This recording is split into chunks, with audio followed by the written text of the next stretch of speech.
Hey everyone, welcome back to the Reverb Tone Report. Today I'd like to give you a little history lesson, Andy style, which is with guitars. Specifically, my favorite guitar pickup, the humbucker.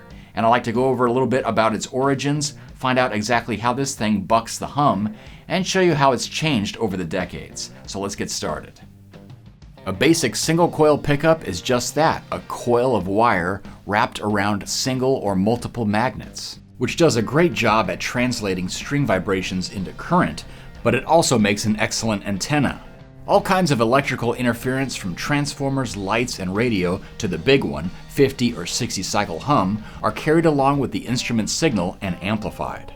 You could drastically reduce all that noise and hum by having two coils next to each other with opposite wind and polarity. Another thing that's different from a Stratocaster is that these are wired in parallel usually, and even though you can have hum canceling, it's still a very bright sound. Whereas a humbucker is wired in series, just like your pedals on a pedal board, one into the other. A side effect is that you have a lot of resistance built up and you lose a lot of high end, which is why a humbucker, although very powerful, has a lot less high end and more mid-range compared to a single coil. It's pretty common for people to think of the 1950s as the birth of the humbucker, specifically with Seth Lover in 1955 with his design popularized by the Gibson Les Paul. However, the concept of humbucking was applied decades before, not just in Spanish-style electric guitars, but in microphones and amplifiers and other industries as well. The closest thing to a magnetized guitar pickup goes back to a patent from 1935 by a Mr. Arnold Knoblaw, who worked for Baldwin. This used a stacked coil design with multiple magnet poles intended for the strings of a piano of all things. Talking about who won the patent race is not really the point of this video, but it is interesting to note that Leo Fender was granted his patent before Seth Lover for a lap steel humbucking pickup in 1956.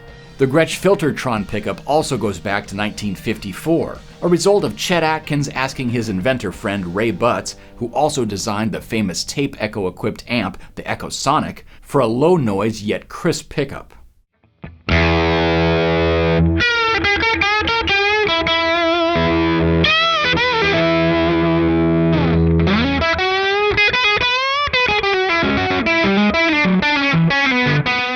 It would take nearly 4 years until Seth Lover's design for Gibson would get a patent, hence the term that is now synonymous with humbuckers, patent applied for. All this refers to as a PAF sticker that Gibson placed underneath each pickup until their number came in 1959. To this day, many agree that the PAF era was Gibson's golden age of humbuckers, despite the fact that they used various Alnico grades from 2 all the way up to 5. Each element, from the German nickel-silver in the covers to the process of charging the magnets, contributes to the voicing of this pickup, and many are willing to spend thousands for a set of late 50s tonal nirvana. In 1959, Fender would also go on to design a hum-canceling bass pickup, which ended up in the famous P-Bass. However, they wouldn't stick a humbucker in their guitars until, oddly enough, Seth Lover designs one for them in the early 70s. This is known as the wide-range humbucker. They can be seen in the Telecaster Deluxe, Custom, and Thin Line models.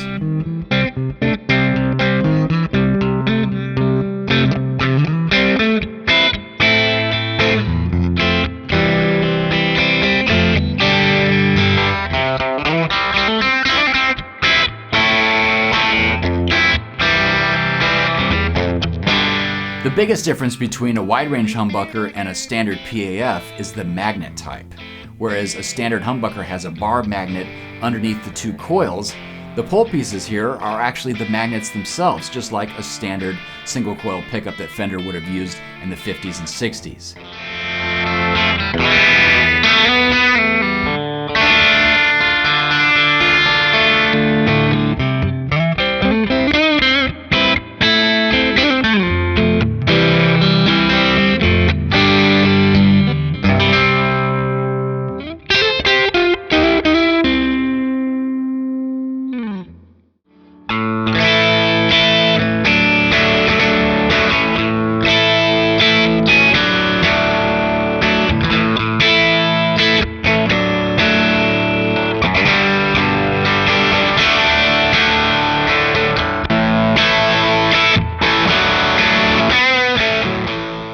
Strangely, as Fender was finally giving players humbuckers in the 70s, Gibson was deep in mini humbuckers, a result of their ownership of Epiphone.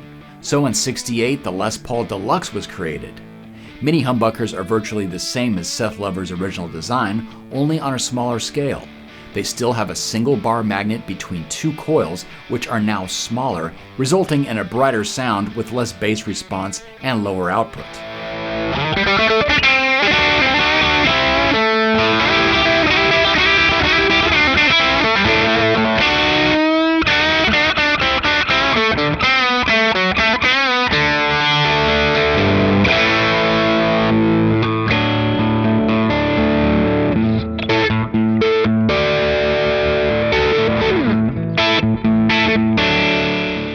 Let's compare the sound of those 70s mini humbuckers to a pickup that Gibson created for the Firebird in '63. Now they kind of look like mini humbuckers, but you'll notice there's no pull pieces because the magnet actually spans the whole length of the coil and the wire is actually wrapping around, and it gives a completely different sound. It's a lot tighter, brighter for sure, and a lot lower output.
As the 70s roll along, you start to see the need for higher output pickups to really push those amps into overdrive.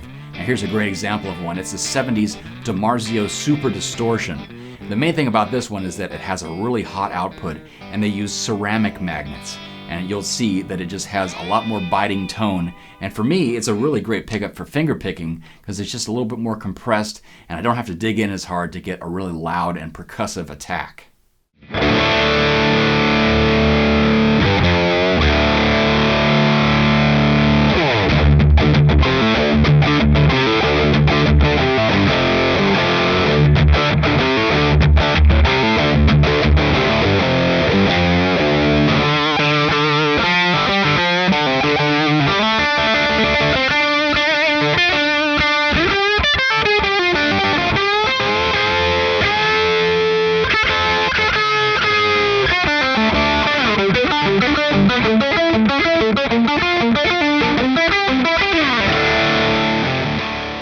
These high-output humbuckers set in motion a whole new industry of aftermarket pickups, with names such as Seymour Duncan and EMG leading the pack. To keep up with heavier music in the 80s and 90s, we see even more extreme humbucker designs like the Invader, the X2N, and of course active pickups with even more output on tap.